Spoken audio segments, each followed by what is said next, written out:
حضرت حسن بصری رحمۃ اللہ علیہ بہت بڑے تابعی گزرے ہیں۔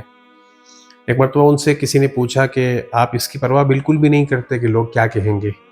تو حضرت حسن بصری رحمہ اللہ نے جو جواب دیا وہ یہ تھا کہ مجھے اس کی پرواہ کرنے کی ضرورت کیا ہے کہ کون کیا کہے گا، کیسے کہے گا۔ فرمانے لگے دنیا میں آیا تو اکیلا، دنیا سے جاؤں گا تو اکیلا، قبر میں رکھا جاؤں گا تو اکیلا، حساب کتاب لینے جب فرشتے آئیں گے تو اکیلا، اور پھر جب قیامت میں قبر سے اٹھایا جاؤں گا تو اکیلا، جنت میں داخل کیا گیا تو بھی اکیلا، اور خدا نخواستہ جہنم میں ڈالا گیا تب بھی اکیلا۔